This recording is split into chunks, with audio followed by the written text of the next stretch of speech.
আগের দিন আমরা সিলেবাস আলোচনা করার পর আমরা কিছুটা পড়েছিলাম। আজকে তারপরে আমরা পড়ছিলাম আগের দিন অ্যাসেক্সুয়াল রিপ্রোডাকশন,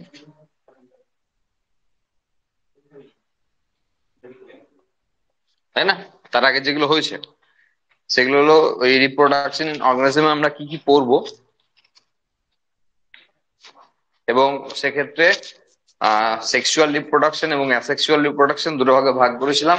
তার পাশাপাশি আরো কিছু ছিল, সেগুলো অ্যাসেক্সুয়াল রিপ্রোডাকশনের ক্ষেত্রে আমরা যে ভাগগুলো পড়েছিলাম তার মধ্যে প্রথম ছিল ফিশন, পড়েছিলাম বার্ডিং,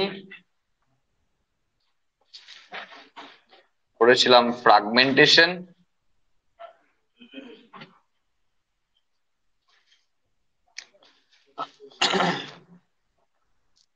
রিজেনারেশন,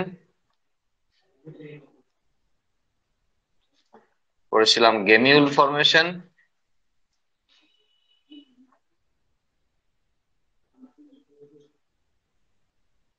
পড়েছিলাম স্ট্রোভাইলেশন,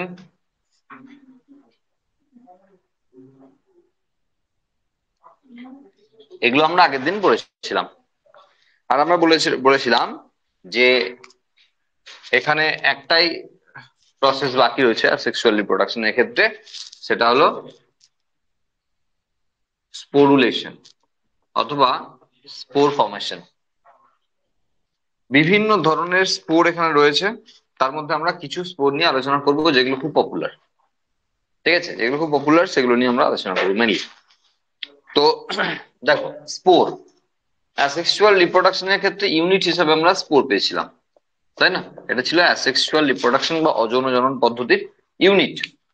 তার মানে এখানে স্পোরুলেশনের ক্ষেত্রে অবশ্যই আমরা বুঝতে পারছি যে অ্যাসেক্সুয়াল রিপ্রোডাকশনের ইউনিটে যে মানে ক্লোন কথাটা ইউজ করা হয়, হ্যাঁ, মানে হুবহু নকল আর কি। হ্যাঁ, যেহেতু একটাই মাত্র অর্গানিজম কাজ করছে সেজন্য পুরোপুরি তার নকল আরেকজন অর্গানিজম আছে, মানে প্যারেন্টালের সঙ্গে যে যেটা অপত্য আছে আর কি, সেটা পুরোপুরি এক, হুবহু এক।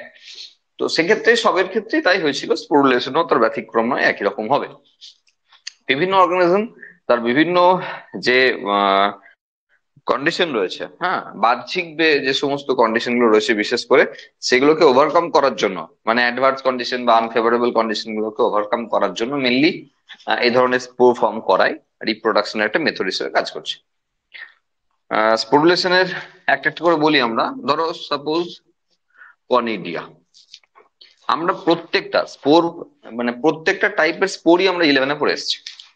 ঠিক আছে, 11-এ হয় অ্যালগিতে পড়েছি, না ফাঙ্গাই পড়েছি, হ্যাঁ, না ব্রাফাইটাই পড়েছি। এরকম বিভিন্ন জায়গাতে নিম্ন শ্রেণীর ক্ষেত্রে অবশ্যই স্পোর্ট গুলো সব পড়ে ফেলেছি আমরা। হ্যাঁ, প্রত্যেকটা ক্ষেত্রে মনে থাক আর না থাক আমরা পড়েছি, একটু মনে করালে হয়তো মনে পড়তেও পারে। যেমন ধরো কনিডিয়া, কনিডিয়ার ক্ষেত্রে কেমন ছিল, যে ধরো ফাঙ্গাসের ক্ষেত্রে এটা হাইফি ডবল লাইনে হবে। হ্যাঁ, ফাঙ্গাসের ক্ষেত্রে আমরা জানি তাদের বডি স্ট্রাকচার হাইফি দিয়ে তৈরি হতো। সেই হাইফি থেকে সাপোজ এরকম করে কনিডিও 4 তৈরি হয়, এটাকে বলা হয় কনিডিও 4। এটা অন্য কিছু নয়, এটা মানে ফাঙ্গাসের যে হাইফি তার মডিফিকেশন, তার পরিবর্তন হয়েছে। দিয়ে এবার এখান থেকে এইভাবে পরপর পরপর পরপর এখানে আমার অ্যাক্রোপেটাল বেসি পেটালের ব্যাপার আছে। যদি নিট এক্সাম দিই আমরা, তাহলে সেক্ষেত্রে আমরা একদম এনসিআরটি পড়ার সময় সেটা উল্লেখ করব, সেটা বুঝিয়ে দেবো। হ্যাঁ, মানে ছোট থেকে বড়, বড় থেকে ছোট ব্যাপার স্যাপার আছে। হ্যাঁ, সেগুলো এখানে আমাদের বোর্ডের জন্য লাগছে না। এইভাবে এইভাবে আর আঁকছি না, এইভাবে। তো প্রত্যেকটা স্ট্রাকচার একটা করে কনিডিও, যে ধারণ করছে সে কনিডিও 4, আর এটা হলো ফাঙ্গাসের আইপি। আমরা ভালো কিছু লিখতে গেলে পরীক্ষায় আমরা চেষ্টা করবো অবশ্যই রাফ স্কেচ গুলো দিতে। তো ভালো খাতা সেখানেই বোঝা যাবে। হ্যাঁ, অল্প লেখো কিন্তু ছবি বেশি আঁকো, তাহলে কিন্তু বেটার রেজাল্ট হবে। মানে বুঝতেই পারছো কি লিখে বোঝাবে, তার থেকে একটা এঁকে দিলে, দিয়ে এটা দেখলে এটা কনিডিও 4, এটা আইপি, দূর এক লাইন লিখলি কাজ হয়ে গেল। তাতে তোমাকে বেশি খাটতে হবে এমন নয়, কিন্তু রাফ স্কেচ যেমন করে আমার 5-6 সেকেন্ড করে লাগছে, তোমারও এরকমই লাগবে। হ্যাঁ, এমন কিছু নাই এখানে। ওকে, কনিডিয়া। নেক্সট রয়েছে ওইডিয়া। ওইডিয়াও ফাঙ্গাসের ক্ষেত্রেই, হ্যাঁ ধরো ফাঙ্গাসের এটা হাইফি। হ্যাঁ, এবার এই হাইফি তো ধরো হাইফি মানে মাল্টি সেলুলার হচ্ছে সেই হিসাবে, তাহলে প্রত্যেকটা সেল এরকম পরপর পরপর আছে, এরকম পরপর পরপর আছে। ঠিক আছে, এবার সবাই তো সেভ করতে চায়, মানে সেভিংস অ্যাকাউন্ট সবারই আছে বুঝলে, তো এদেরও থাকে ভবিষ্যতের জন্য খাদ্য সঞ্চয়। তো কি হয়, পাতলা প্রাচীর দিয়ে তৈরি এদের এক একটা সেলের মধ্যে এরা কি করে, খাবার সঞ্চয় করে, এবং এদের খাবার সঞ্চয় মেনলি ধরো গ্লাইকোজেন, হ্যাঁ স্টোর করে। এবার দেখা গেল কন্ডিশনটা আনফেভারেবল আছে, তখন কি করে, এরা এখান থেকে একটা করে, শেষ একটা হাইফিড সেল এরা এখান থেকে ডিটাচ করে দেয়, যেটা ওই দিয়া, কিছু নাই, একদম জলের মতো সোজা এগুলো। ঠিক আছে, তাহলে ফাঙ্গাসের হাইফিতে যে সেল গুলো আছে সেই সেলের শেষ পোর্শন থেকে যাবে, এটা বিষয়, শেষ পোর্শন থেকে একটা একটা করে সেল খুলে খুলে যাবে, এবং যেটা মডিফাই হয়ে অবশ্যই কনিডিয়া, সরি ওইডিয়া। ঠিক আছে, রয়েছে ধরো এরকম করে ক্লামাইডোস্পোর। ক্লামাইডোস্পোরের ক্ষেত্রে বিষয়টা হলো, ওর যেমন শেষ প্রান্তে হচ্ছিল, ওর শেষ প্রান্তে নয়, ওর মাঝে কোনো জায়গায়, পার্থক্যটা বলে দিচ্ছি, মাঝে কোনো জায়গায় সেল এইভাবে থিক ওয়ার্ল্ড হয়, এখানে থিন ওয়ার্ল্ড ছিল, এখানে থিক ওয়ার্ল্ড, এর একটা ডিফারেন্স রয়েছে। আর এটা শেষ প্রান্তে ছিল, এটা মাঝের দিকে কোনো জায়গায়, একটা নয় একাধিক জায়গায় এরকম ক্লামাইডোস্পোর ফর্ম করে। এবার ধরো যখন ফাঙ্গাস তার আনফেভারেবল কন্ডিশনে এসছে, তখন ধরো গোটা হাইফিটা নষ্ট হয়ে গেল, সাপোজ এগুলো নষ্ট হয়ে গেল, তো কি এসে গেল ওর, এগুলো পড়ে রইলো। আবার যখন কন্ডিশন ফেভারেবল হবে, যখন ফিরে পাবে কন্ডিশন, তখন এগুলো থেকে আবার সেল ডিভিশন করে তারা এক্সটেন্ড করে যাবে, মানে হাইফি তৈরি করে যাবে। তাহলে এগুলো হলো ক্লামাইডোস্পোর, বোঝা গেল?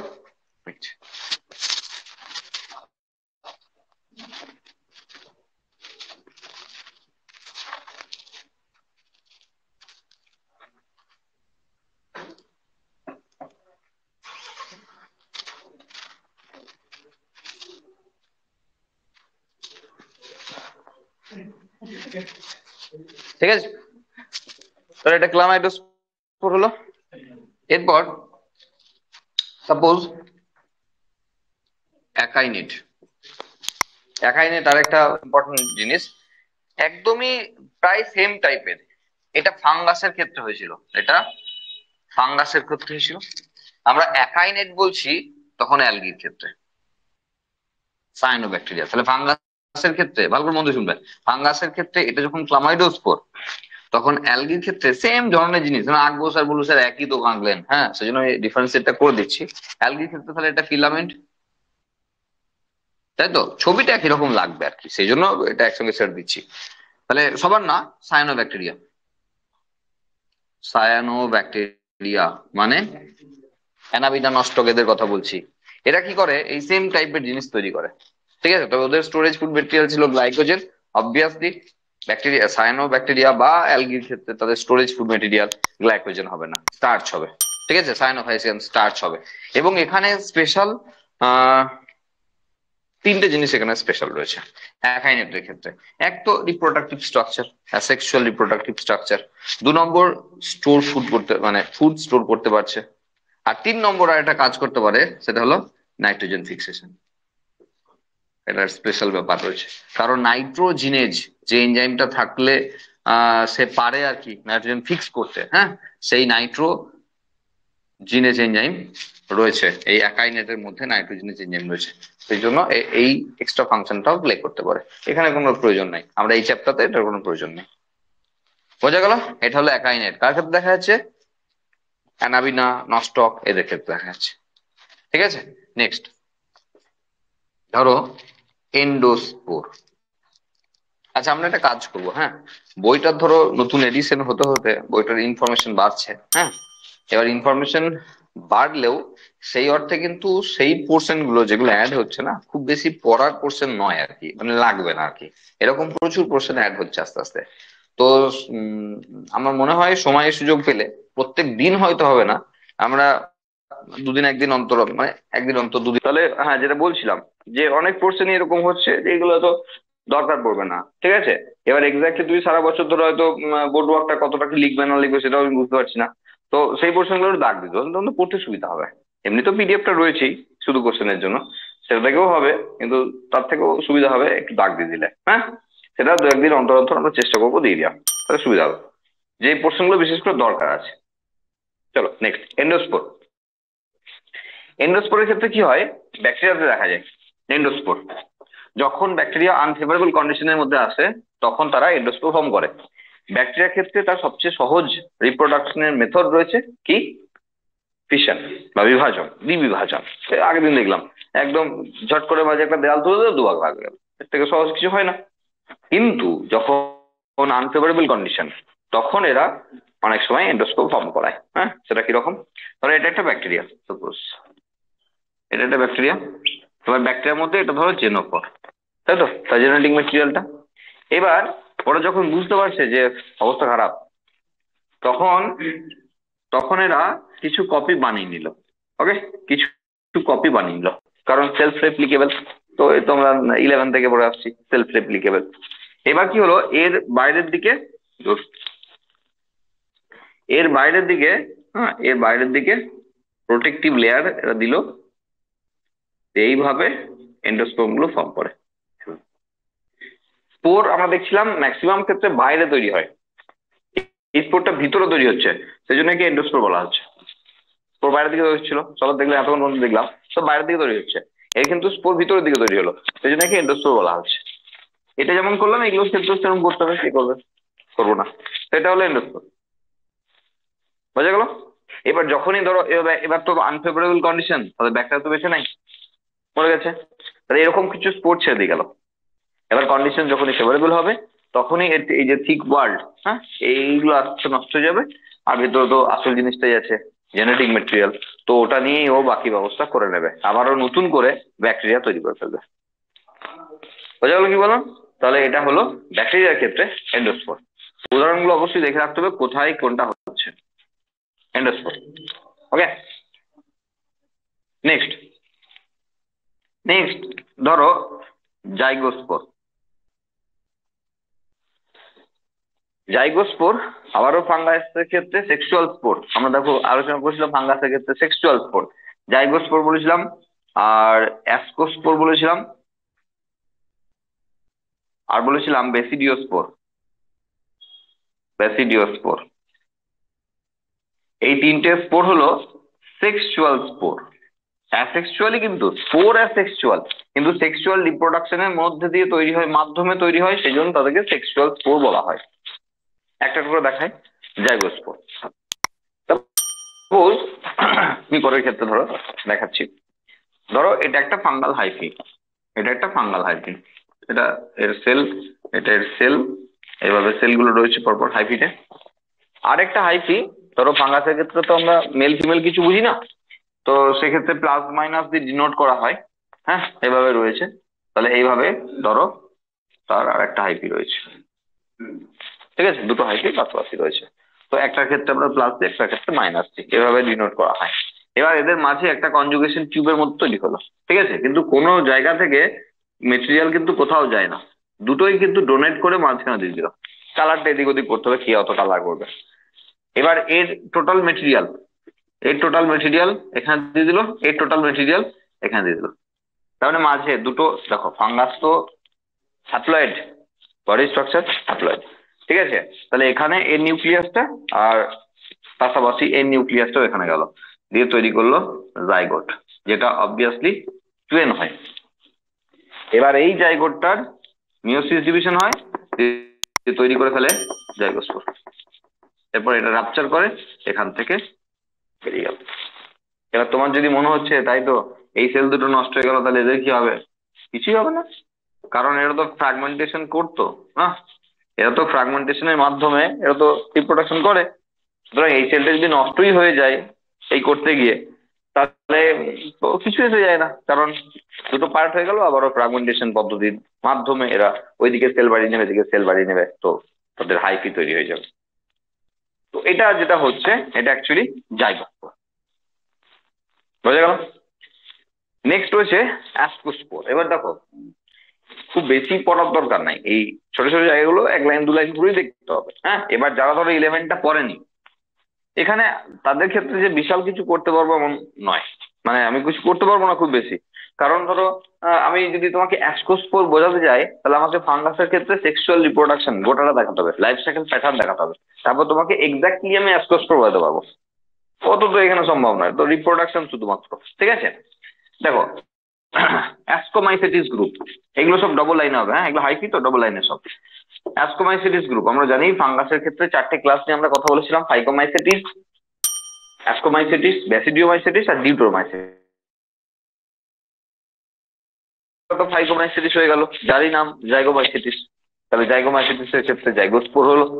এরপর রয়েছে অ্যাস্কোস্পোর, অ্যাস্কোমাইসেটিস গ্রুপের যে কোনো কারো অ্যাস্কোবোলাস থেকে আরম্ভ করে যে কোনো মেম্বারের ক্ষেত্রে এটা ফাঙ্গাল হাইফি। এবার মডিফাই করে দিয়ে কি তৈরি করে, অ্যাস্কোকার্প তৈরি করে, এরকম করে অ্যাস্কোকার্প তৈরি করে, হাইফির মধ্যেই অ্যাস্কোকার্প তৈরি করবে।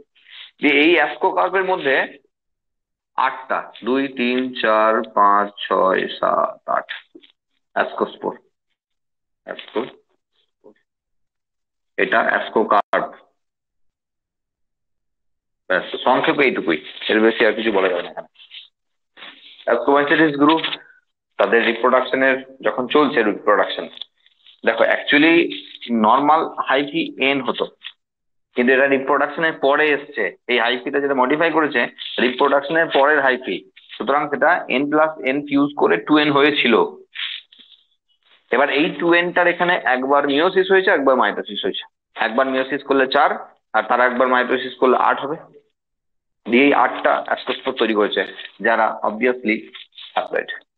তাহলে এই হ্যাপ্লয়েড অ্যাস্কোস্পোর থেকে এরপর এটা রাপচার করবে, এই হ্যাপ্লয়েড যে অ্যাস্কোস্পোর, সেই অ্যাস্কোস্পোর থেকে আবার ফাঙ্গাল হাইফি তৈরি হবে, যেটা হ্যাপ্লয়েড। বুঝা গেল? আবার সেই যৌন জননের ফলে দুটো হ্যাপ্লয়েড গ্যামেট, সরি, দুটো হ্যাপ্লয়েড নিউক্লিয়াস আসবে, দিয়ে জাইগোট ডিপ্লয়েড হবে, সেই ডিপ্লয়েডের এই অবস্থা। এইভাবে হয় আর কি। এবারে এগুলো 11-এ ধরো বোঝানো হয়েছিল, এগুলো তো এখানে সম্ভব নয়, এখানে শুধু স্পোর দেখানো হচ্ছে, অ্যাস্কোস্পোর। নেক্সট রয়েছে বেসিডিওস্পোর, বেসিডিওমাইসেটিস গ্রুপে রয়েছে। আমাদের ক্ষেত্রে যে মাশরুম রয়েছে, অ্যাগারিকাস বায়োস্পোরাস, অ্যাগারিকাস ক্যাম্পেস্ট্রিস, এই যে রয়েছে এরা মাশরুম, হ্যাঁ তাদের গ্রুপ এটা বেসিডিওমাইসেটিস। তাদের ক্ষেত্রে কি হয়, তাদের ক্ষেত্রে একই প্যাটার্ন, একই রকম প্যাটার্ন, এরকম হলো। তাদের দু রকম হাইফি দেখা যায়, একটা হাইফি হয় হ্যাপ্লয়েড, একটা হাইফি হয় ডিপ্লয়েড। যখন এরকম এরকম সেক্সুয়াল স্ট্রাকচার তৈরি করছে, তখন সেগুলো কিন্তু ডিপ্লয়েড হাইফি, আর নর্মালি ন্যাচারালি থাকে হ্যাপ্লয়েড হাইফি। যখন আমরা ফ্রুট বডিটা দেখতে পাচ্ছি, মানে মাশরুমের যে অংশটা আমরা খাই, ওটা তো ফ্রুট বডি বলে, ওই অংশটা যখন দেখতে পাচ্ছি তখন ওটা ডিপ্লয়েড, ওই ডিপ্লয়েড হাইফি দিয়ে তৈরি। তাহলে ওইরকম একটা ডিপ্লয়েড হাইফি, সাপোজ এটাই ওরকম একটা ডিপ্লয়েড হাইফি এটা। এবার ওই হাইফিটার ক্ষেত্রে দেখা যাচ্ছে কি, দেখো ফাঙ্গাসের ক্ষেত্রে রেসিডিওমাইসিস তো গিল ফাঙ্গাই বলা হয়, গিল ফাঙ্গাই, মানে সবকিছু তো আমি বোঝাতে পারবো না এখন। ওই মানে এই যে ধরো মাশরুমের ক্ষেত্রে যদি উল্টে দিই, তাহলে মাছের ফুলকার মতো এরকম হয় না গিল, বা ওই জন্য গিল ফাঙ্গাই বলা হয়। তো ওই রকম একটা গিলকে যদি আমরা কাটি, তাহলে এরকম আসবে গিলগুলো, মানে এরকম গিয়ে এরকম আসবে, বুঝতে পারছো তো, এরকম গিয়ে এরকম আসবে গিলগুলো, এক একটা গিল, তার সেকশনাল ভিউ দেখানো হচ্ছে, মাইক্রোস্কোপিক ভিউ। এবার এর মধ্যে যে হাইফি গুলো আছে, সেই হাইফি গুলো সব ডিপ্লয়েড হাইফি, এগুলো হাইফি, হাইফি দিয়ে ভর্তি। যে সেই হাইফি থেকে স্ট্রাকচার তৈরি হবে, যেটাকে বলা হচ্ছে বেসিডিও 4, এবং যেখান থেকে একটা, দুটো, তিনটে, চারটে বেসিডিও স্পোর তৈরি হবে। ঠিক আছে, তাহলে এরকম করে, এরকম করে তৈরি হবে, এরকম করে তৈরি হবে। এগুলো কিন্তু হাইফি, হাইফির মডিফিকেশন, হ্যাঁ হাইফি থেকে তৈরি হয়েছে।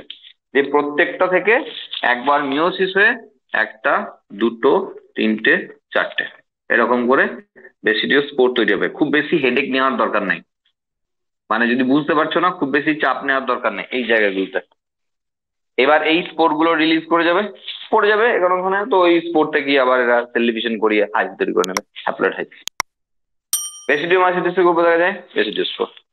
তিনটাকে সেক্সুয়াল স্পোর বলা হচ্ছে, তার কারণ সেক্সুয়াল রিপ্রোডাকশনের থ্রু দিয়ে তৈরি হয় এই স্পোর, যদিও সেক্সুয়াল, বোঝা গেল, স্পোরটা সেক্সুয়ালি হয়, কিন্তু সেক্সুয়াল রিপ্রোডাকশনের মাধ্যমে তৈরি হয়েছে, সেই জন্য এদেরকে সেক্সুয়াল স্পোর বলা হয়। এই 3 রকমের সেক্সুয়াল স্পোরও রয়েছে সেক্সুয়াল রিপ্রোডাকশনের মধ্যে, স্পোরুলেশনের আন্ডারে প্রচুর প্রচুর আছে। ঠিক আছে, যেমন ধরো আরো রয়েছে, ধরো হোমোস্পোর, হেটারোস্পোর, এসব আছে। আমরা টেরিডোফাইটা বা জিমনোস্পার্মে দেখেছিলাম, একই ধরনের স্পোর জেনারেট করলে তাকে হোমোস্পোর বলা হয়, আর আলাদা ধরনের স্পোর জেনারেট করলে তাকে হেটেরোস্পোর বলা হয়। ঠিক আছে, দেখো হোমোস্পোর এগুলো ইম্পর্টেন্ট না। হোমোস্পোর, নেক্সট রয়েছে হেটারোস্পোর। হেটারোস্পোর ইম্পর্টেন্ট না, হ্যাঁ।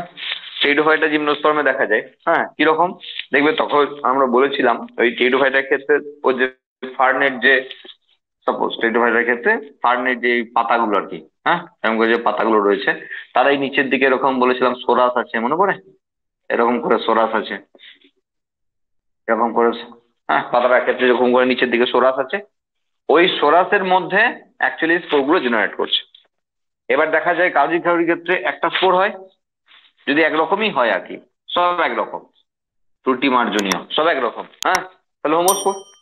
আর যদি দেখা যায় না একরকম নয়, এরকম বড় বড় এক ধরনের স্পোর আর ছোট ছোট এক ধরনের স্পোর হয়েছে, তাহলে এগুলোই হয়ে যাবে মাইক্রোস্পোর। মাইক্রোস্পোর মানে মেল, আর এগুলো হয়ে যাবে মেগাস্পোর বা ফিমেল। এখানেই রয়েছে। যদি একই ধরনের হয় তাহলে হোমোস্পোর, যদি আলাদা ধরনের হয় হেটেরোস্পোর। আগে যেটা ছিল একই ধরনের হয়েছে তাহলে হোমোস্পোর, আর যদি দু রকমের হয় তখন হেটেরোস্পোর বলা হবে। লাগবে না, লাগবে না, কোনো চাপ নেই তখন। আমরা একবার মোটামুটি আহ আচ্ছা, অ্যাসেক্সুয়াল রিপ্রোডাকশন তো প্রায় শেষ, হ্যাঁ।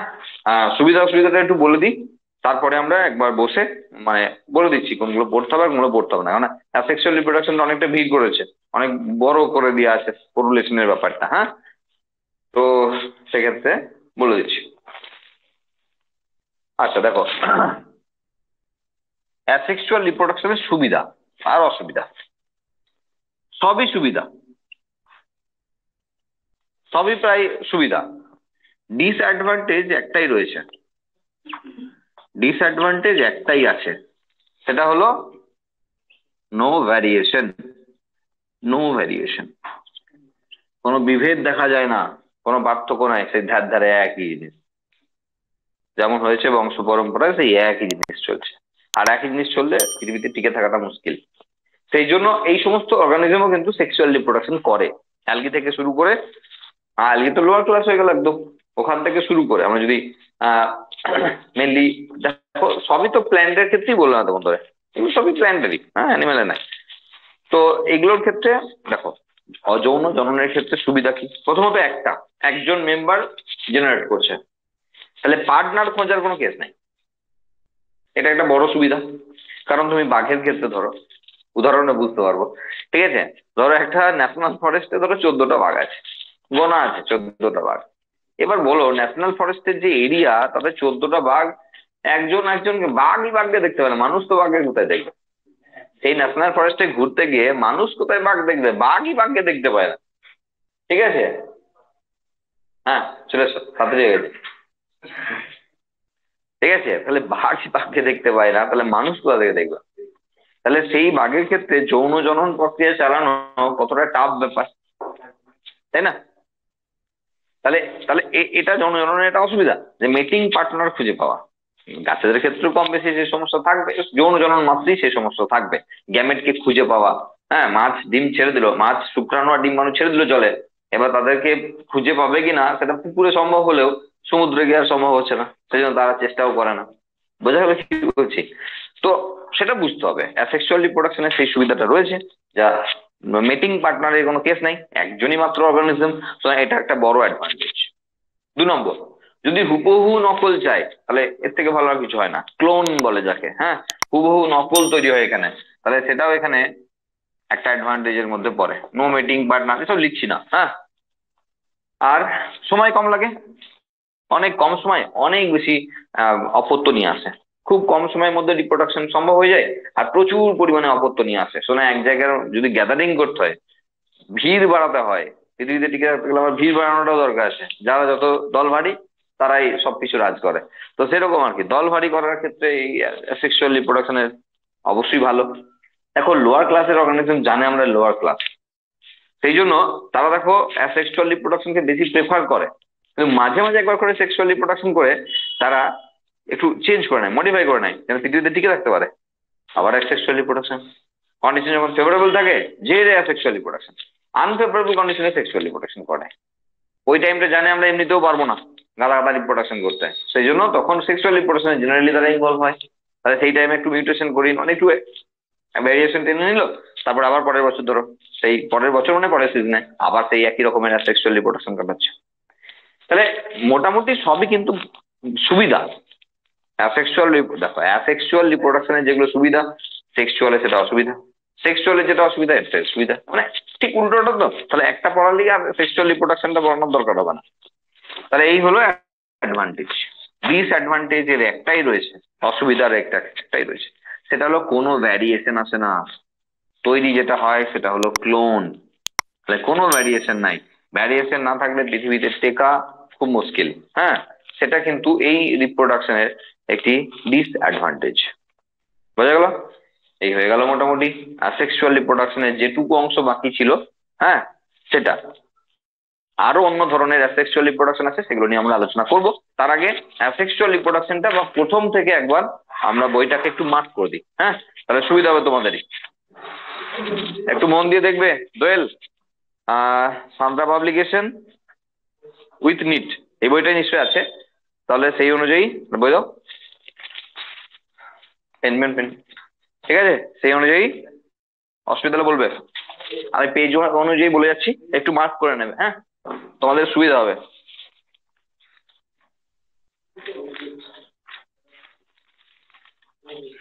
আচ্ছা, প্রথম প্রথম ধরো 7 পাতা থেকে শুরু হচ্ছে, যদি নতুন বই হয় তাহলে 7 পাতা থেকে শুরু হচ্ছে। জননের প্রয়োজনীয়তা, গুরুত্ব, হ্যান ত্যান এইসব লাগবে না। যখন আমরা লিভিং অর্গানিজমস পড়েছিলাম, sorry the living world, class 11 NCERT অনুযায়ী দ্য লিভিং ওয়ার্ল্ড পড়েছি, তখন আমরা একটা জীবকে জীব হতে গেলে কি কি শর্ত সেগুলো ছিল আর কি, সেখানে রিপ্রোডাকশন ছিল। কিন্তু রিপ্রোডাকশন কোনো বেসিক ক্রাইটেরিয়া নয়। যাই হোক, সেই সমস্ত জিনিসপত্র এখানে বলা আছে, দরকার নাই। আমরা ঠিক নিটের সময় যেটুকু লাগবে সেটুকু আমরা তখন করে নেবো এনসিআরটি থেকে, এখন দরকার নাই। দেখবে 8 পাতায় গিয়ে বিভিন্ন জন গরু ভেড়া ছাগল সব আছে, তাদের লাইফ স্প্যান দেওয়া আছে, কত বছর বাঁচে, দরকার নাই। বোর্ডের এক্সামে দরকার নাই। ঠিক আছে, এটা নিটের জন্য একটু একটু লাগবে, সেটা আমরা নিটের বেসে করে নেবো। আচ্ছা, জীবনের দেখো স্টেজেস অফ লাইফ স্প্যান। হ্যাঁ, এই যে জীবনকালের পর্যায়ে, এটা আমরা বলিনি ইচ্ছা করি, কারণ এটাও নিটেই লাগবে, এটা আমাদের বোর্ডে লাগবে না, সেই জন্য আমরা বলিনি। তবে একটু বলে দিচ্ছি, দেখো তোমার বয়স এখন মোটামুটি ধরো 17-18 বছর, মোটামুটি 17-18, 12 যখন 17-18 হবে। ঠিক আছে, এখন ধরো একটা মেয়ে ধরো 11 বছর বয়সী, তার অ্যাডোলেসেন্স পিরিয়ড মোটামুটি শুরু করে দিয়েছে, মানে সে মা হওয়ার যোগ্যতা রাখে। একটা ছেলে মোটামুটি 14-15 বছর বয়সী, বাবা হওয়ার যোগ্যতা রাখে, তাই বলে কি বিয়ে দিয়েছে? কি অন্যায়! তাই বলে বাবারা বিয়ে দেয় নাই, ঠিক আছে?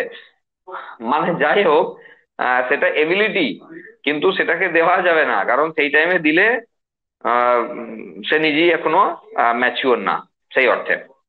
তো যাই হোক, বিষয়টা হলো যে প্রত্যেকটা জীবের ক্ষেত্রে একটা করে জুভেনাইল ফেজ থাকে, মানে যতদিন সে রিপ্রোডাক্টিভ ফেজে পা না দিচ্ছে সেটাকে তার জুভেনাইল ফেজ বলা হয়।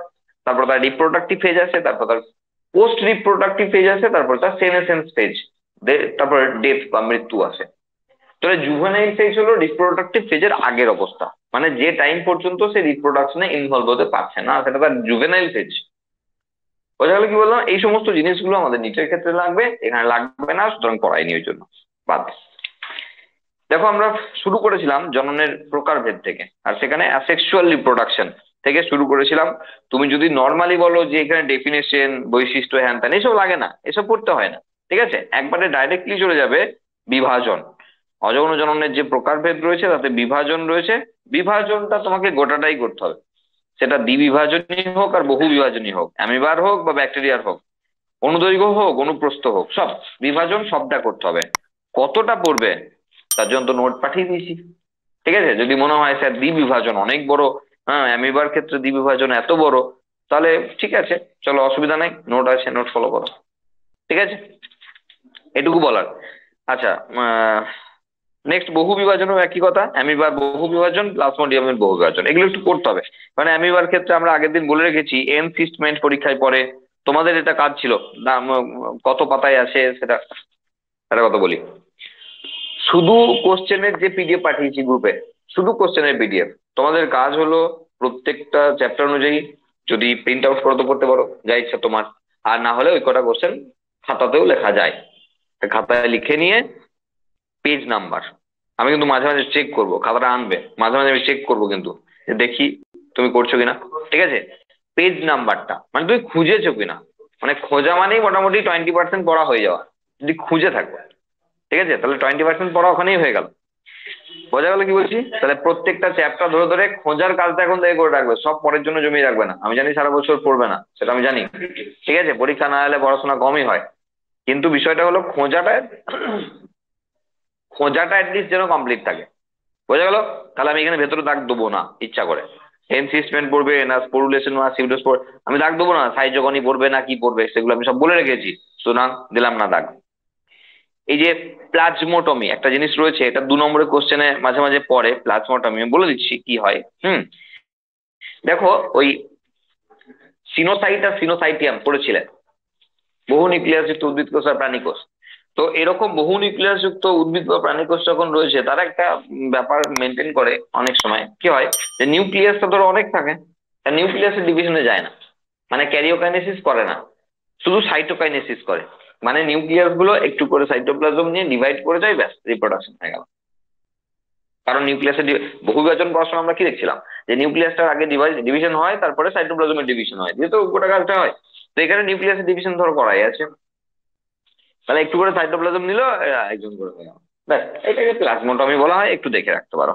দ্বিবিভাজনের সঙ্গে বহু বিভাজনের পার্থক্য পড়ার দরকার নাই। ঠিক আছে, নেক্সট বার্ডিং। ইস্টের বার্ডিং পড়বে, ছোট করে নোটে দেওয়া আছে। ইস্টের বার্ডিং ইন্টারনাল এক্সটার্নাল যত বার্ডিং আছে সব পড়বে, উদাহরণ সহযোগে নোট ফলো করতে পারো, তবে বই পড়তে বেশি প্রেফার করবো আমি। স্ট্রোবাইলেশন যেমন করে বলা আছে, স্ট্রোবাইলেশন দেখবে প্রত্যেকটার ক্ষেত্রে, এক্সাম্পল দেখে রাখবে খুব ভালো করে। গেমিল ফরমেশন একইভাবে এক্সাম্পল যেন দেখে রাখবে, হ্যাঁ, কোথায় দেখা যায় এক্সাম্পল গুলো দেখে রাখবে। বুঝতে অসুবিধা হলে আমাকে বলবে।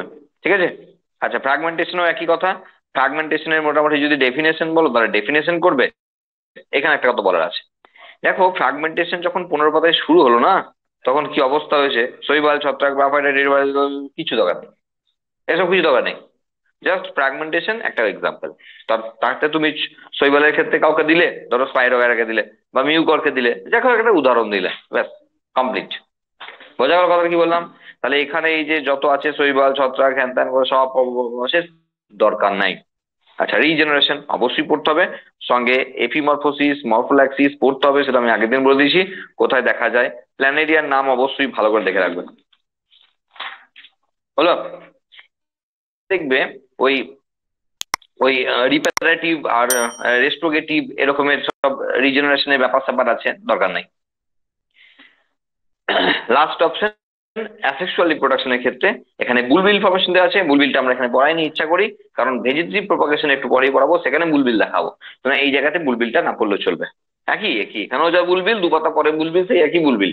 হ্যাঁ, এখানে দরকার নাই। এখানে 6 নম্বর থেকে আর কিছু দরকার নাই। 6 নম্বর দরকার নাই, 7 নম্বর দরকার নাই, 8 নম্বর দরকার নাই, 9 দরকার নাই, 10 না, 10 দরকার আছে। 10 তো পড়াচ্ছিলাম। স্পোরুলেশন তোমার পছন্দ মতো, তোমার পছন্দ মতো। আচ্ছা, এখানে একটা জিনিস মিস করে গেছি, তোমার পছন্দ মতো এখানে, 1 মিনিট ওটা বলে দিই, তারপরে এখানে আসছি। হ্যাঁ, ঠিক আছে। সেটা হলো যে আমরা যত আলোচনা করছিলাম না, সেগুলো সব অ্যাপ্লানোস্পোর। এই যত আলোচনা এতক্ষণ ধরে হলো, এটা হলো অ্যাপ্লানোস্পোর, মানে অচল রেণু। এরা চলতে পারে না কেউ যদি না চালায়। বলছি জল বা বায়ু যদি প্রভাব মানে যদি না নিয়ে যায়, তাহলে এরা যেতে পারে না। ঠিক আছে, এটা আমার আগেই বলা উচিত ছিল। স্পোরুলেশনের 2টো ভাগ, একটা হলো অ্যাপ্লানোস্পোর, আর একটা হলো জুস্পোর। জুস্পোর বা চলরেণু, ভীষণ ভীষণ মানে 5 স্টার। ঠিক আছে, 5 স্টার রেটিং এর কোশ্চেন আর কি একবারে। তো জুস্পোর কিরকম হয়, এরকম বিন শেপে হয়, এরকম বিন শেপে হয়, 2টো ফ্লাজেলা থাকে। একটাকে বলা হয় একটাকে বলা হয় টিন সেল ফ্লাজেলা, একটাকে বলা হয় হুইপ প্লাস ফ্লাজেলা। ঠিক আছে, জুস্পোর দিলে পরীক্ষায় 2 নম্বরে দেবে। অবশ্যই তুমি ছবি আঁকবে, এই তো বাহারের ছবি। ঠিক আছে, তুমি তাহলে এটাকে বলা হয় হুইপ, মানে চাবুক, হুইপ প্লাস, চাবুকের মতো দেখতে বলে হুইপ প্লাস বলা হয়। আর এটা যেটা ওই সিলিয়ার মতো ছোট ছোট ছোট রয়েছে, হ্যাঁ, ফ্লাজেলার গায়ে হেয়ার লাইক স্ট্রাকচার রয়েছে, সেটাকে বলা হয় টিন সেল। হ্যাঁ, টিন সেল ফ্লাজেলা, ব্যাস। জুস্পোর দিলেই 2-4 কথা লিখবে, সঙ্গে এই ছবিটা দেবে, এক্সাম্পল দেবে। তাহলে কিরকম হলো, এটা চলরেণু। তার মানে এ নিজে নিজে মুভ করতে পারে, জলে ছেড়ে দিলে এ নিজে মুভ করে যাবে। এখানে জলে ছাড়লে নিজে মুভ করতে পারবে না, জলের ঢেউ যেমন যাবে তেমন করেও যাবে। এই সবের কথা বলা হচ্ছে। এরা অ্যাপ্লানোস্পোর, এরা চলতে পারে না। আর একমাত্র জুস্পোর তার অল্টারনেটিভ রয়েছে। ফাইটোপথোরা ইনফেস্টান্স, ধরো একটা এক্সাম্পল দিই, ফাইটোপথোরা ইনফেস্টান্স আলুর ধসা রোগ তৈরি করে। ধরো এই যে দুদিন আগে যে বৃষ্টিটা হলো, ওই বৃষ্টিটা যদি কন্টিনিউ একদিন ধরে হয়ে যেত না, মাঠে যদি জল দাঁড়িয়ে যেত আলু এখন তোলার সময়, তাহলে আলু শেষ। ঠিক আছে, কারণ আলুর ধসা রোগ লাগতো। আলুর ক্ষেত্রে একটা রোগ হতো ধসা রোগ, সব আলু পচে যেত। এই এই যে ফাইটোপথোরা ইনফেস্টেন্সের এই জুস্পোর আগেই কিন্তু মাঠে ছিল। কারণ বিভিন্ন জায়গা থেকে বীজ না আনা হয়েছে, আলুই আলুর বীজ, হ্যাঁ, বীজ হচ্ছে সেটা তো নয় তো স্টেম। তো আলু আনা হয়েছে, তোর পাঞ্জাব থেকে আলু আনা হয়েছে। তো সেখান থেকে এরকমের ইনোকুলাম থেকে যায়। মানে মানে জুস্পোর ধরো ফাইটোপথোরা ছিল কোন আলুতে, এবার সেটা সারা মাঠে ছড়াতে পারেনি জলের জন্য। বোঝা গেল, পার্টিকুলার কোনো কারোর জমিতে হয়তো কম ফসল হবে, সেটা হয়েছে। তো যখনই বৃষ্টি পড়লো না, এটা তো গোটা মাঠ হয়ে গেল। তখন কিন্তু জল শুকিয়ে যাওয়ার পরও গোটা মাঠে আলুর দফা রফা করতে হবে। বোঝা গেল? তো এই আর কি ব্যাপার স্যাপার। তাহলে জুস্পোর আর অ্যাপ্লানোস্পোর দু ধরনের স্পোর রয়েছে, এখানে অবশ্যই জুস্পোর পড়তে হবে উইথ ফিগার। আর অ্যাপ্লানোস্পোরে যেগুলো বললাম সেগুলো বলে দিচ্ছি একবার, কোনগুলো অ্যাপ্লানোস্পোরে পড়তে হবে। গাদা গাদা স্পোর দেওয়া আছে অ্যাপ্লানোস্পোরে। তাহলে জুস্পোর খুব ভালো করে পড়বে, সঙ্গে ছবিটা দেখবে। হুইপ্লাস্টিন সেল ফ্লাজেলার কথা উল্লেখ করবে। তবে চলরাণুর ক্ষেত্রে বিভিন্ন রকমের ফ্লাজেলা, ওই যে আইএসও কন্ট রয়েছে না, ওই অ্যানাইসো কন্ট, ওই কিছু করতে হবে না, ওসব কিছু করতে হবে না। মানে বুঝতে পেরেছো কোনগুলো? ওইগুলো আর কিছু করতে হবে না। আচ্ছা, অ্যাপ্লানোস্পোরের ক্ষেত্রে আহ কনিডিয়া পড়বে, ওইডিয়া পড়বে, 2 নম্বর 3 নম্বর কনিডিয়া ওইডিয়া পড়বে, ক্লামাইডোস্পোর পড়বে। আচ্ছা, এন্ডোস্পোর পড়বে, অ্যাগাইনেট পড়বে, অ্যাগাইনেট পড়বে, তারপরে আর পড়বে না। মানে ওই অ্যাসকোস্পোর, বেসিডিওস্পোর। মানে তুমি পড়তে পারো কিন্তু পরীক্ষার জন্য লাগবে না। তোমাকে ম্যাক্সিমাম কোশ্চেন আসতে পারে যে যে কোনো 5 ধরনের অ্যাপ্লানোস্পোর নিয়ে আলোচনা করো। ম্যাক্সিমাম যদি শক্ত কোশ্চেন চলে আসে আর কি, মানে আসা উচিত নয় এসব কোশ্চেন দিয়ে চলে এসছে। তাহলে বলতে পারে যে যে কোনো রকম, যে কোনো 5 রকমের অচল রেণু নিয়ে আলোচনা করো, অথবা বিভিন্ন প্রকার অচল রেণু নিয়ে আলোচনা করো। ঠিক আছে, তখন এসব হতে পারে, না হলে লাগছে না। আচ্ছা, ফ্যাক্ট ফাইন্ডারে, সাঁতরা পড়ে ফ্যাক্ট ফাইন্ডারে এখানে ভিতরে সিউডোস্পোর ইউজ করলে কিছু লাগবে না। পামেলয়েড স্টেজ একমাত্র লাগতো, তাও 11-এ লাগে, 12-এ লাগে না। সুতরাং এটাও বাদ চলে গেল, পামেলয়েড দশা হলো। অবশ্যই অজন জননের সুবিধা আর অসুবিধা করতে হবে। ঠিক আছে, নেক্সট, ভেজিটেটিভ প্রপাগেশন। দেখো আমরা রিপ্রোডাকশনের ক্ষেত্রে যে ভাগটা আমরা দেখেছিলাম, সেখানে দেখেছিলাম অ্যাসেক্সুয়াল রিপ্রোডাকশন, পাশাপাশি আমরা বলেছিলাম ভেজিটেটিভ প্রপাগেশন। পড়া ধরবো? তাহলেই বুঝতে পারবে। ভেজিটেটিভ প্রপাগেশন বা অঙ্গজ জনন, অবভিয়াসলি গোটা বিষয়টা প্ল্যান্টের ক্ষেত্রে হবে। ঠিক আছে, এরপর আজকে আর কিছু হবে না, সুতরাং পরেরটা টানলাম না। মাইক্রো প্রপাগেশন বা পার্থেনোজেনেসিস এসব আর আজকে হবে না। মানে এটা করতে এখন অনেক টাইম লাগবে, সুতরাং আমি জানি কতদূর হতে পারে, সেই জন্য পরের লাইনটা টানলাম না, নেক্সট দিনে পরের লাইন টানবো, দিয়ে এই চ্যাপ্টারটা শেষ হবে। আর চ্যাপ্টার শেষ মানেই পরীক্ষা। ঠিক আছে, একদিন দুদিন টাইম দেবো, প্রথম প্রথম তো এখন, যে প্রথম দিন পরীক্ষা করতে এসে পরীক্ষা আরম্ভ হয়ে গেল, 1-2 দিন টাইম দেবো, দিয়ে তারপরে পরীক্ষা নেবো। ঠিক আছে, মোট কথা আমার আর একদিন লাগবে এই চ্যাপ্টারটা শেষ করতে। সেক্সুয়াল রিপ্রোডাকশনটা বাকি রয়েছে, মানে এটা পড়ানোর পর।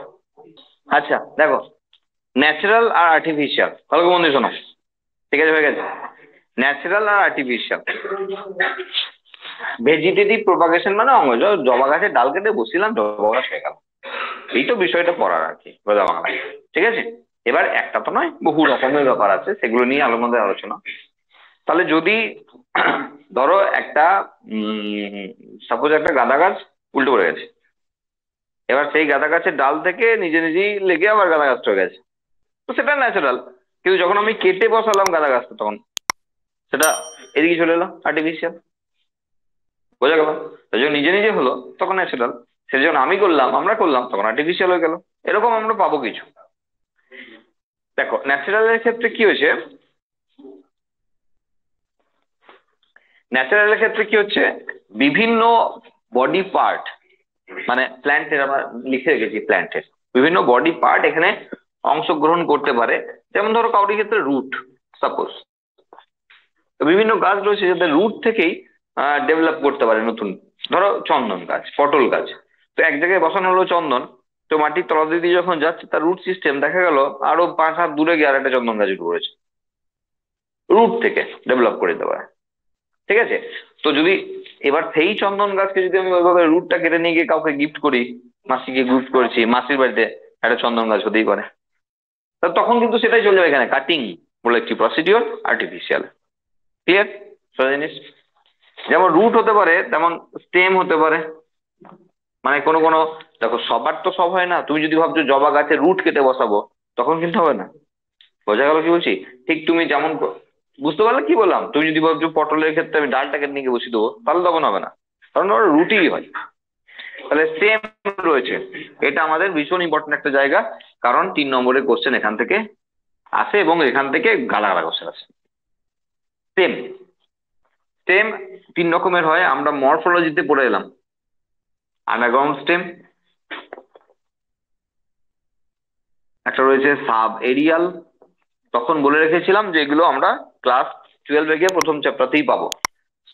সাব এরিয়াল, আর একটা রয়েছে এরিয়াল।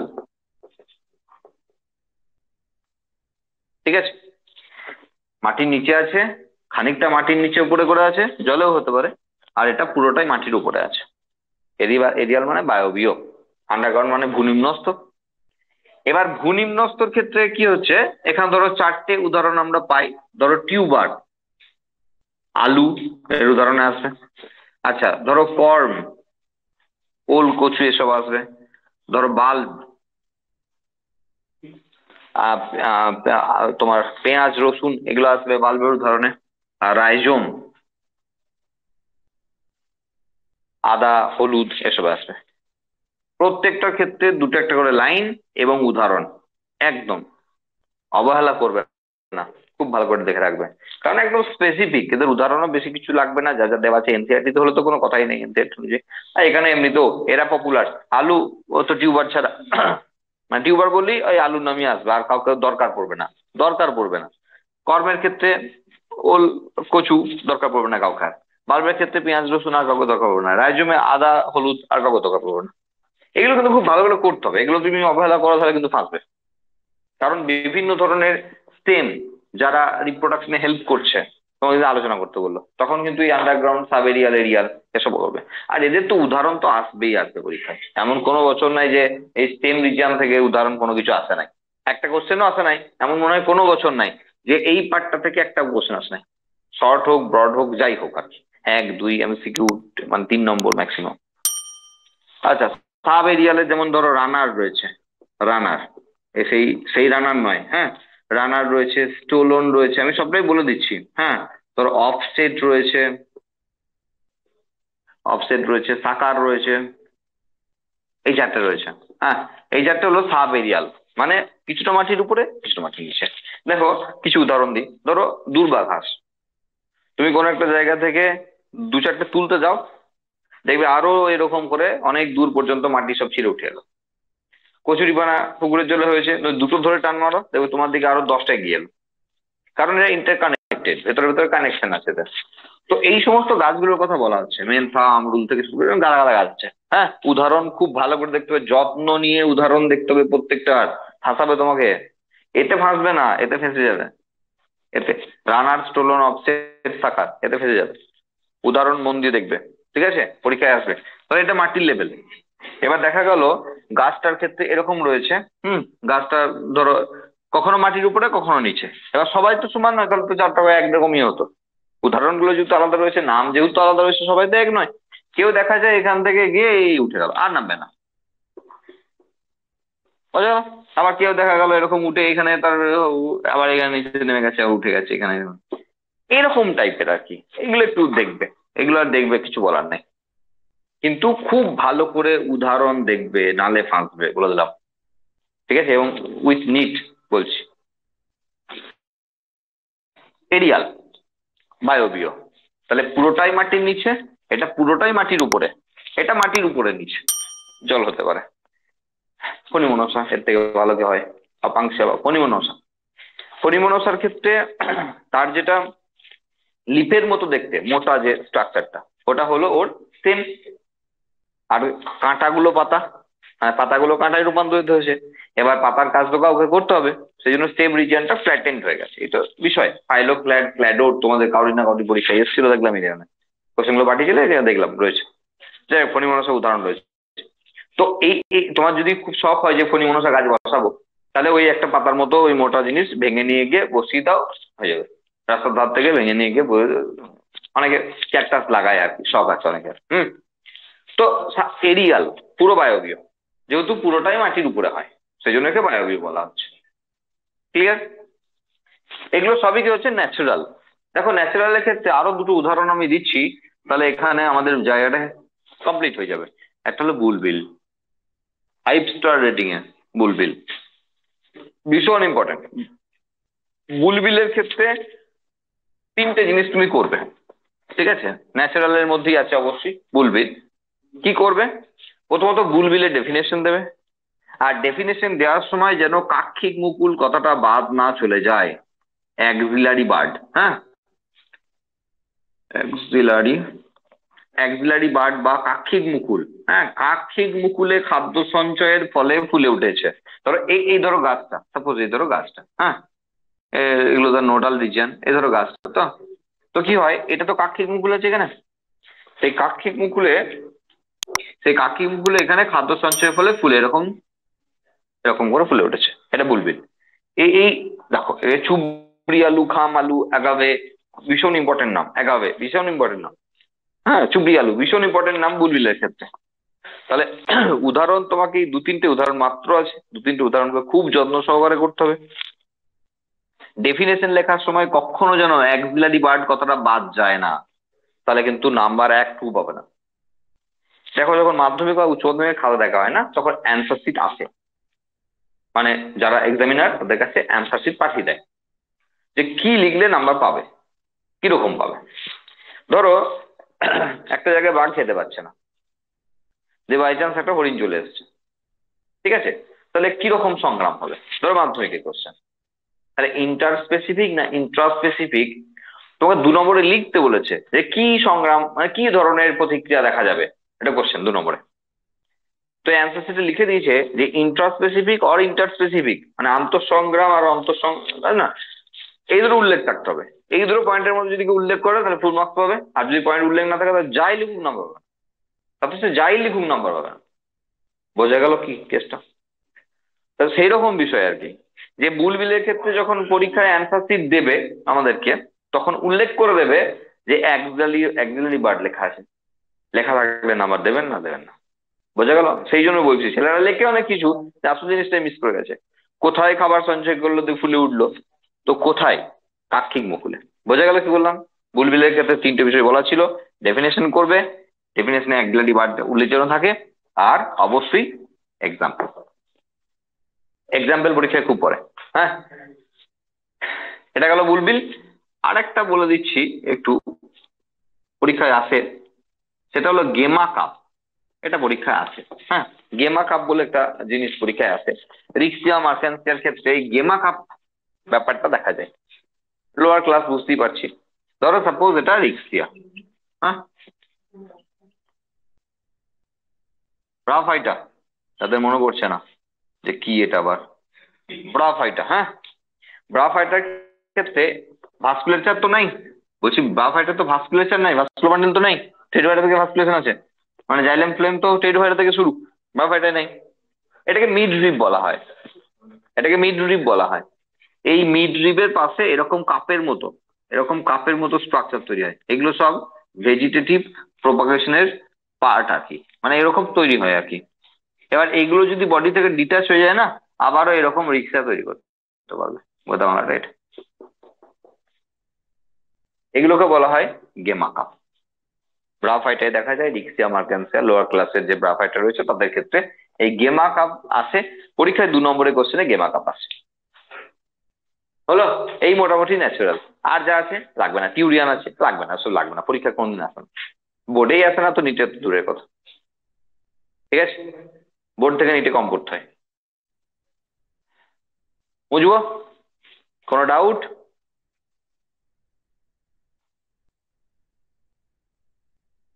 ঠিক আছে, চলো, বুঝলাম তো, হ্যাঁ।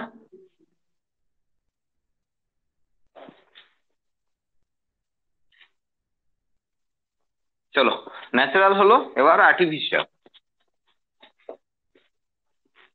তাহলে ভেজিটেটিভ প্রপাগেশনে আমরা একটা পড়লাম ন্যাচারাল,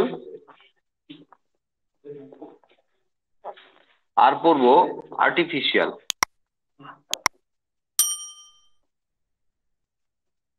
আর্টিফিশিয়ালের ভাগগুলো দেখো। কাটিং, ব্যাস, কিচ্ছু পড়ার নাই, কারণ সব পড়ানো গেছে। কেন?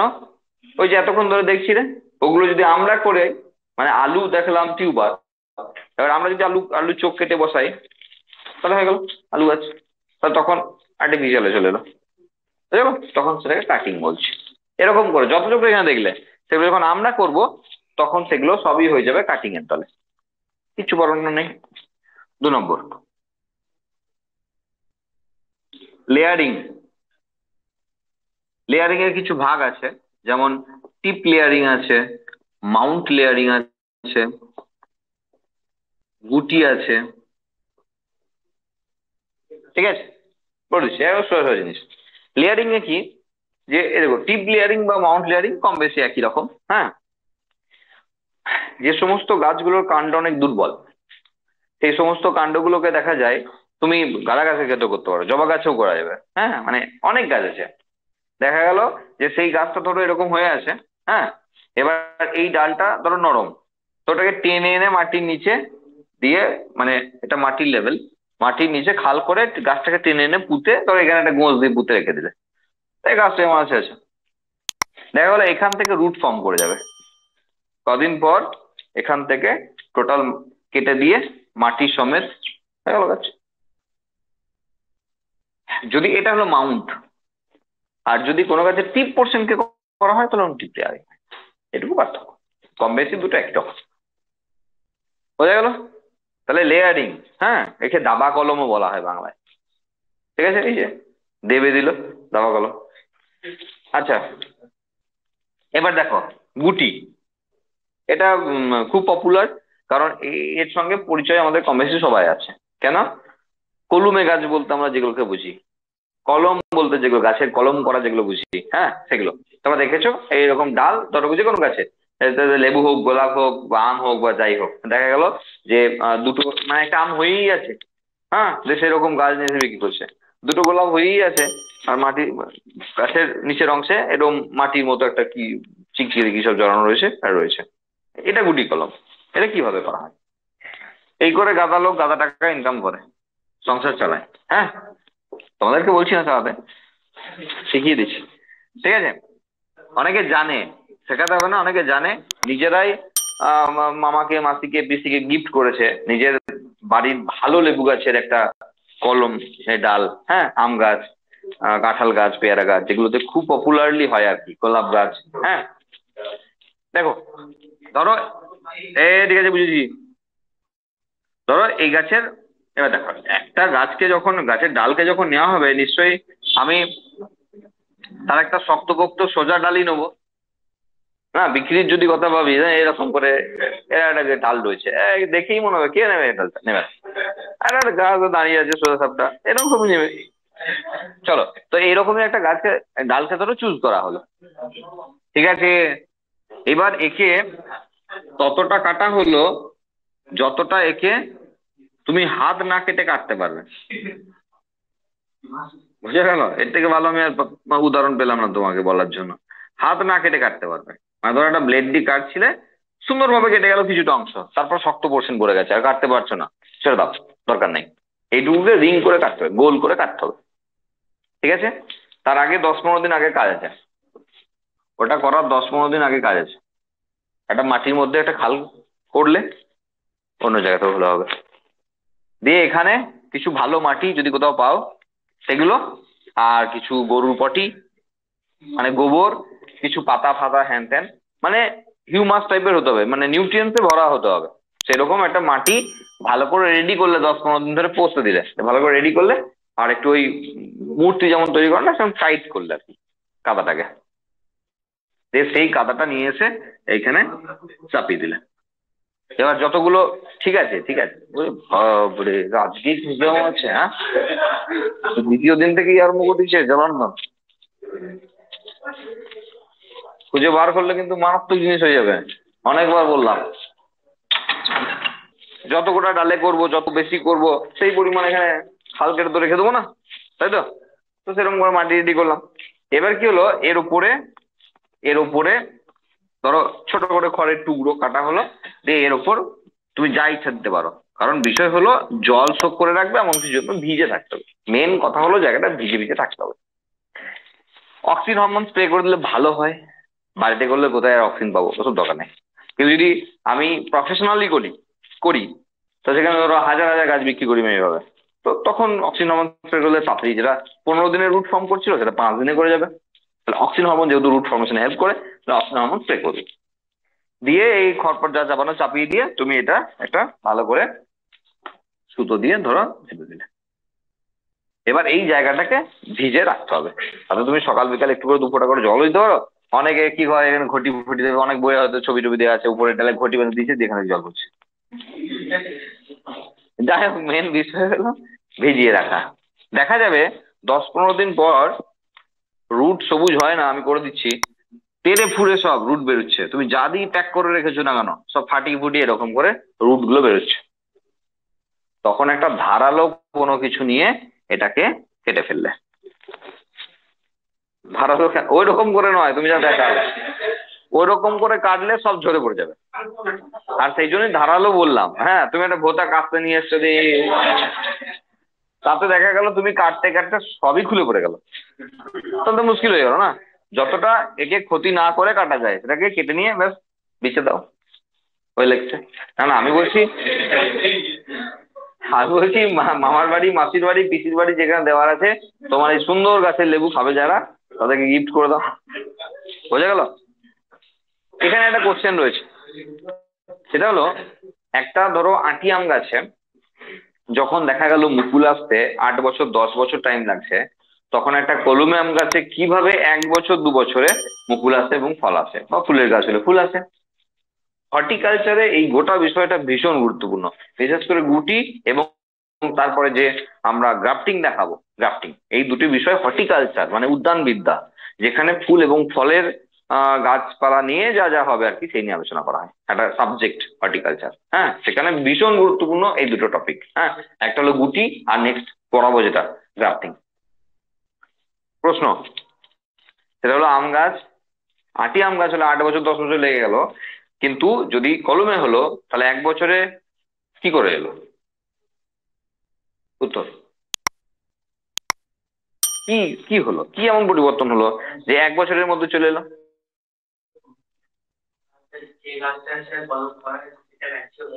আচ্ছা, একদম রাইট অ্যান্সার। ধরো তোমার বাড়িতে দাদা বিয়ে করেছে, নতুন বউ এসছে। বউটা নতুন, মেয়েটা তো নতুন নয়। মেয়েটা তো বাপের ঘরে, সেই পুরনো মেয়ে, 20 বছর, 20 বছর ধরে বসেছিল বাপের ঘরে। তোমার বাড়িতে এসছে নতুন বউ হয়ে, তাহলে বউটা নতুন, মেয়েটা নতুন না। 20 বছর আগেকার মেয়ে তোমার বাড়িতে নতুন হয়ে আসছে। যে গাছের ডালটায় গাছ, 20 বছর তো কম টাইমে বিয়ে দিয়ে দিলাম, 20 বছর পর কেউ বিয়ে করে নাকি? এখনকার মেয়েরা 30 বছরে বিয়ে করতে চাইছে না, 20 বছর করে। যদি চাকরি বাকরি করে 35 বছরে কেউ বিয়ে করবো না বলছে, দিয়ে শেষ মেশ করছে, দিয়ে ঝামেলায় মজাচ্ছে। দেখেন, মজা পরে করবো, দেখে নাও একবার। তাহলে বিষয় হলো, এই ডালটা পুরোনো ডাল, যে গাছে গ্রাফটিংটা করা হয়েছে সেই গাছে সে জুভেনাইল ফেজ প্রায় পার করেই এসছে।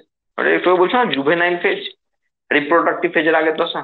হয়তো আর 1-2 বছর ওই গাছের ডালটা ওই গাছে থাকলে এমনিতেই মুকুল আসতো, সেই ডালটাতেই তুমি গ্রাফটিং করেছো, তোমার ঘরে এসেও 1-2 বছরের মধ্যেই তো আসবে। তোমার ডালটা তোমার ঘরে নতুন এসেছে তাই মনে হচ্ছে গাছটা নতুন, 1 বছরে চলে এলো আম বা যা আছে লেবু পেয়ারা, তো এটা অ্যাকচুয়ালি পুরনো। বোঝা গেল, ক্লিয়ার কাট ব্যাপার। আর কিছু বলার নেই গুটিতে, ঠিক আছে? যদি কিছু না পাও তাহলে এসবই করবে। লেয়ারিং হলো। এরপর আমাদের, হ্যাঁ, প্রচুর ইনকাম হবে, শুধু বাজার দরকার। দেখো,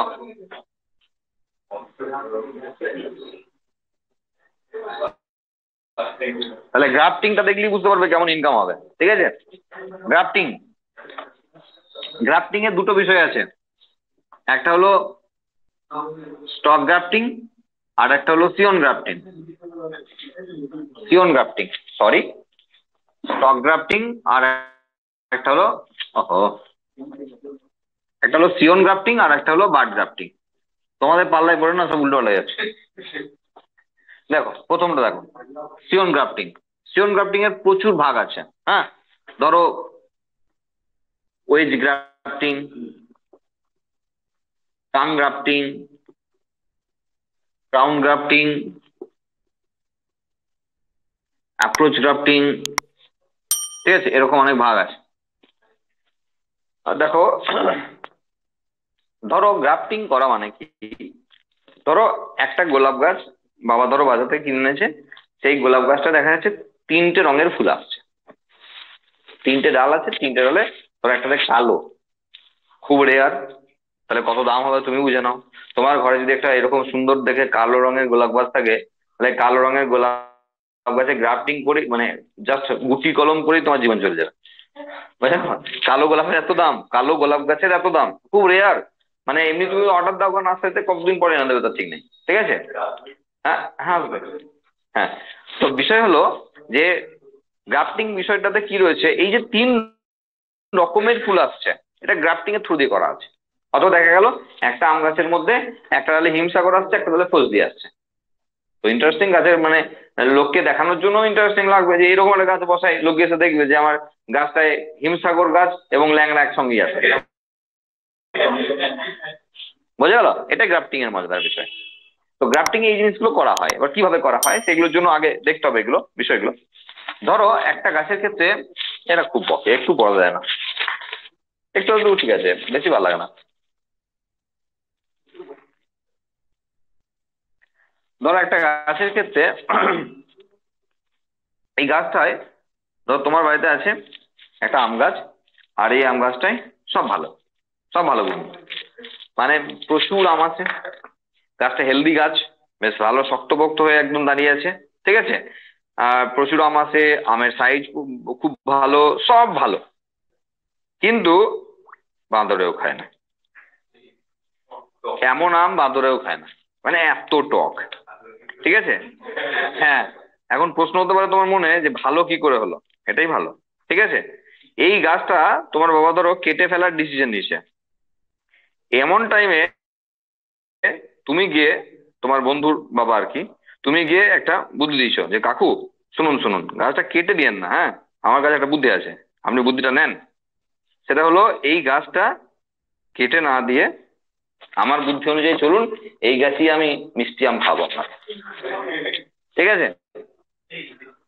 তো প্রথম কথা, বিভিন্ন, এই যে এতগুলো গ্রাফটিং এর প্রসিডিওর রয়েছে তা বিভিন্ন জায়গায় অ্যাপ্লিকেবল। যেমন প্রথম তোমাকে উদাহরণ দিচ্ছি, গাছটা রাখতেই চাইছে না, ধিক্কার লেগে গেছে, গাছটা রাখতেই চাইছে না, চলো তাহলে এইভাবে উড়িয়ে দাও গাছটাকে।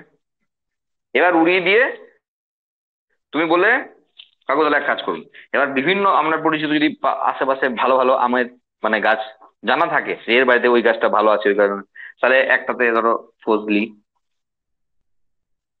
একটাতে ল্যাংড়া, একটাতে গোলাপ খাস, একটাতে হিমসাগর। জাম লাগাবে? আচ্ছা পরে আসছি, ইচ্ছা হলে পরে আসছি। এটা হলো ক্রাউন গ্রাফটিং। আচ্ছা এই জায়গাটাকে, এবার জায়গা অনুযায়ী তোমার দায়িত্ব এটাকে কেউ ধরে রাখবে এতগুলো ডালকে, ওই যে জায়গা অনুযায়ী বললাম। আমি বিভিন্ন টাইপ বলছি, সেই টাইপ গুলো কোথায় কোথায় অ্যাপ্লাই হবে সেটা তো আমি জানি না, সেটা তো সেই জায়গা অনুযায়ী অ্যাপ্লাই হবে। তাহলে এটা করা যেতে পারে এইভাবে। তো এইবার এই ডালটা থেকে যে দেখি এই দিকে চলে গেছে এই ডাল, ওর ডাল ওই দিকে চলে গেছে, তখন আর খুঁজে পাবেন না কার ডাল কোন দিকে গেছে, দেখা যায় গোটা গাছ জুড়ে বিভিন্ন রকমের আম হচ্ছে। কিন্তু এর ডাল তো এইটা এমনি এই আমি দেবে, ওর ডাল তো এই আমি দেবে, স্টকের সঙ্গে কোনো সম্পর্ক নেই। কারণ এটা হলো স্টক, তাই না?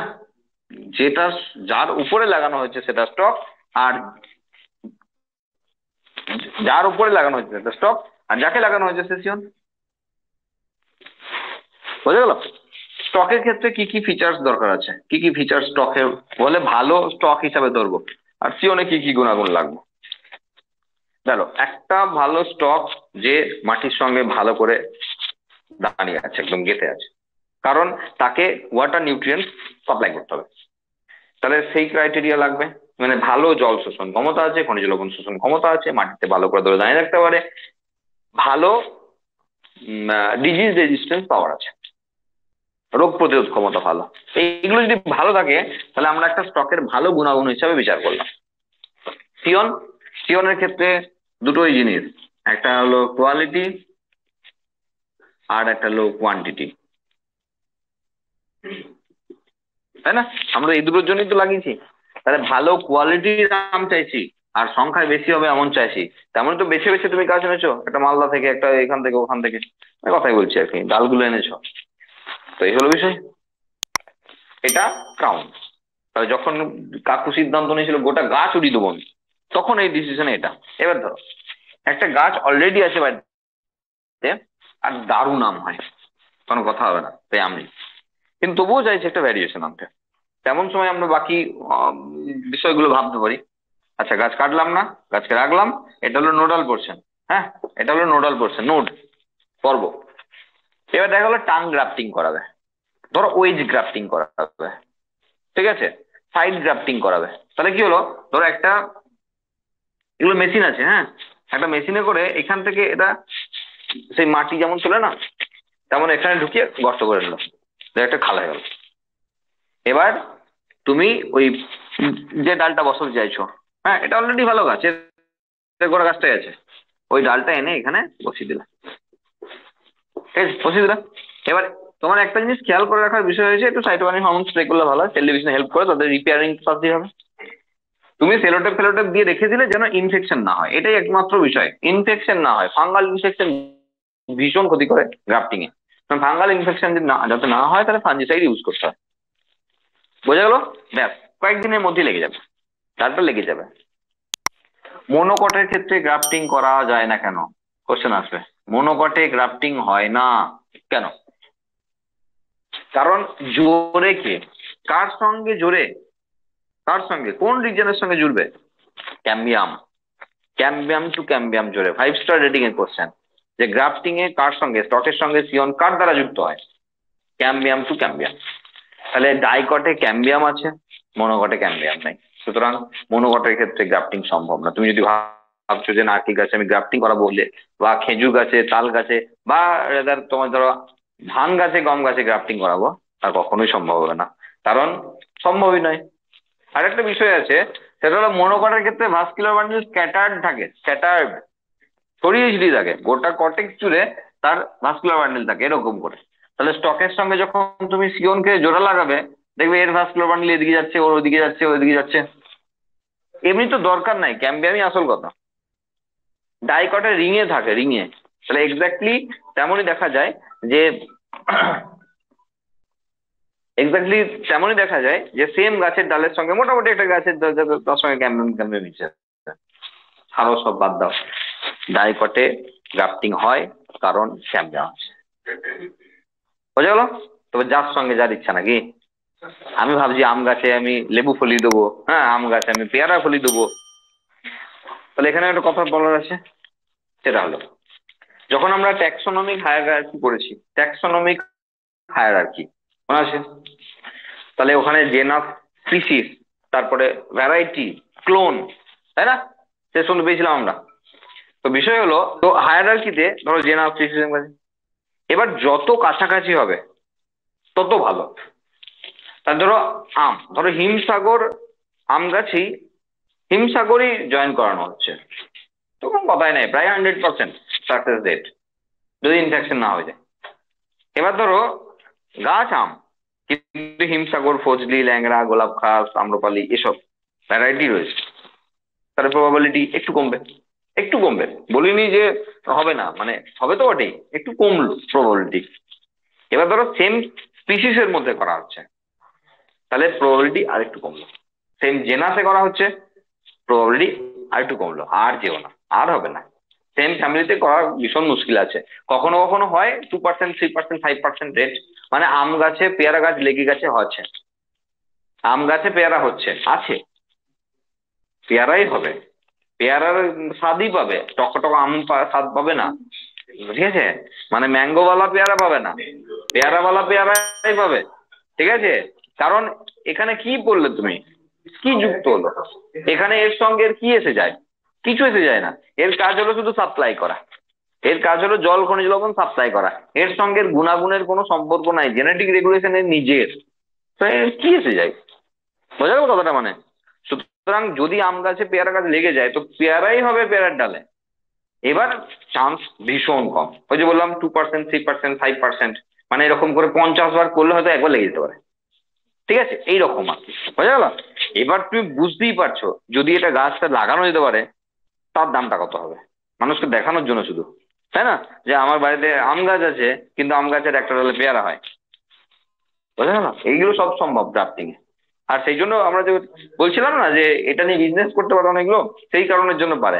কারণ ধরো একটা গোলাপ গাছে আছে 5 রকমের ফুল হয়, ঠিক আছে? আমাদের কালো আছে, রেয়ার ভ্যারাইটি আছে কালো, কালো আছে, ধরো পিঙ্ক কালার আছে, একটা হলুদ আছে, একটা সাদা রঙের, একটা নর্মাল গোলাপের কালার আছে। এই 5 রকমের গোলাপ ফুল একটা গাছে হয়, তো তার তো দাম এমনিতেই নর্মালি প্রচুর টাকা হবে, বোঝা গেল? তাহলে এটা ক্রাউন গ্রাফটিং বুঝছিলাম, এটা সাইড গ্রাফটিং বুঝছিলাম।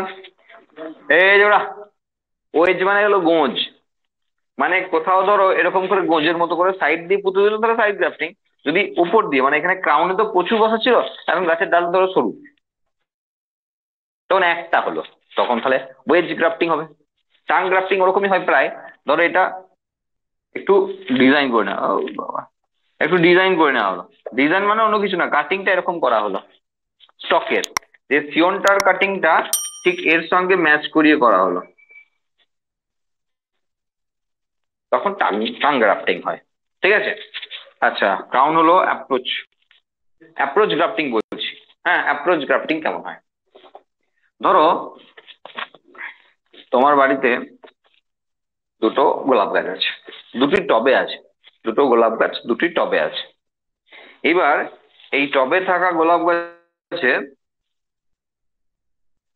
একটাতে ওই দুটো আলাদা আলাদা কালার আছে। এবার তুমি চাইছো বাড়িতেই করবো, হ্যাঁ, কিন্তু ওইসব ওই গুটি ফুটি করতে পারবো না, হ্যাঁ, তাহলে কি করতে পারা যেতে পারে? মোটামুটি অ্যাপ্রোচ গ্রাফটিং এ কি হয়, ধরো এই গোলাপ গাছ, তো গোলাপ গাছের একটা ডাল ধরো এরকম করে বাঁকানো আছে, তো বাকি নিলে। আরেকটা গোলাপ গাছকে, টবটাকে তো আনতেই পারি না, যদি ধরো আম গাছ দুটো পাশাপাশি আছে, তাহলে আম গাছের দুটো ডালেও করতে পারি আমি, আম গাছটা তো তুলে আনতে পারবো না। কিন্তু আম গাছ দুটো যদি পাশাপাশি থাকে, তো তার ডাল পাশাপাশি গেলে আমি করতেই পারি, এটা করতেই পারি, এমন নয় যে টবেই হবে অন্য কোথাও হবে না, বোঝা গেল? তাহলে এখানে ধরো গাছটা রয়েছে, তো তার একটা ডাল রেডি রয়েছে। এইবার কি হবে, এখানে হচ্ছে গুটিতে যেমন করা হলো, হয়তো আমরা গুটিয়ে নিয়ে, বোঝা গেল? সেরকম করে এরটাও ধরো করা হলো এরকম করে, এরটাও করা হলো এরকম করে, একসঙ্গে জয়েন করিয়ে দুটো বাকি বাকি যা করলে এক করলে, অক্সিনর্মাল স্প্রে করে দিলে, কদিন পর রুট বেরোলো, দুটো কেটে দিলে, ব্যাস বিদায়, এ আলাদা গাছ। এবার এরকম ক্ষেত্রে কি হবে, কোন ডাল থেকে যে কে বেরোচ্ছে কিছু বুঝতেই পারবে না, আরো ইন্টারেস্টিং হবে, মনে হবে ওই ডালটা একটাই গাছ, ওই গাছ থেকে সব রকম ফুল হচ্ছে। তুমি একাধিক মানে দুইয়ের অধিক করতে পারো, তিনটে চারটে গাছ কিনে এনেও করতে পারো পাশাপাশি, অ্যাপ্রোচ গ্রাফটিং, হয়ে গেল। মোটামুটি সিয়ন গ্রাফটিং কমপ্লিট, রইলো বাকি বার্ড গ্রাফটিং, একদম সোজা জিনিস, বার্ড গ্রাফটিং। এখানে গ্রাফটিং এ বার্ড আনা হবে, মুকুল আনা হবে, মুকুল। তোমার বান্ধবীর বাড়িতে ওই কালো রঙের গোলাপ গাছ তুমি দেখতে পেয়েছো, আর তুমি তো লাফিয়ে অস্থির যে বন্ধু আমার একটা ডাল আমাকে দে, তোর পায়ে পড়ি। কিন্তু বান্ধবী বলেছে না, ওটি হবে না, তুমি যতই বান্ধবী হও আমার, ওটা দেওয়া যাবে না। আরে ঠিক আছে চল, যদি ডাল না দিলি একটা মুকুল তো দিতে পারবি, একটা বার্ড, দিবি আমাকে, তাহলে হবে, বাকিটা আমি করে নেবো। ঠিক আছে, বার্ড গ্রাফটিং। তোমার বাড়ির গাছ এটা, তোমার বাড়ির গাছে। আচ্ছা, আগে বান্ধবীর বাড়ি থেকে নিয়ে আসা যাক। তাহলে বান্ধবীর বাড়িতে যখন এরকম মুকুলটা এসছে না, এরকম গাছের ডালটা যেখানে বাজে মুকুল, একটা মুকুল দিতে আর কি অসুবিধা আছে? একটা ধারালো ব্লেড নিয়ে একে এইভাবে কেটে নিয়ে চলে এলে, মানে জাস্ট তার ছালটা শুদ্ধ কেটে নিয়ে চলে এলে। এইবার তোমার বাড়ির যে গাছটা রয়েছে তার নোডাল পোর্শনে, নোডে একটা টি এর মতো করে কাটলে। মানে কিছু না, ব্লেডটা একবার এদিকে চালালে আর একবার এদিকে চালালে, তাহলে কি হলো, পাতার মতো খুলে চলে এলো, পাতার মতো খুলে চলে এলো। এবার ওই বারটাকে নিয়ে এখানে ভরে দিলে, ওই বারটাকে নিয়ে এখানে ভরে দিলে,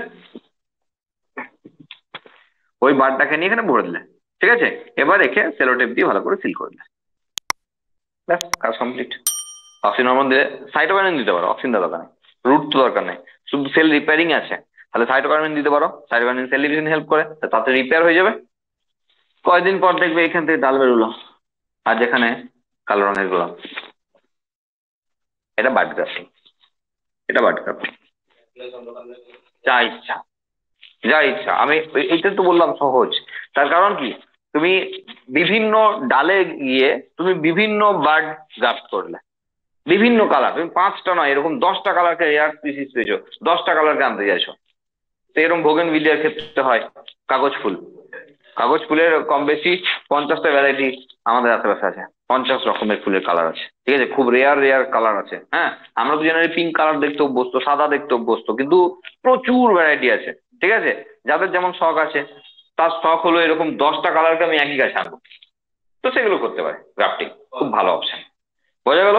কিন্তু সব অপশন গুলো সব গাছের জন্য নয়, সব অপশন গুলো সব গাছের জন্য নয়, সব গাছে সবকিছু হয় না। ওকে, এই মোটামুটি গ্রাফটিং, এই মোটামুটি ভেজিটেটিভ প্রপাগেশন। আমার বলা শেষ, তোমাদের যদি কিছু বলার থাকে বলতে পারো।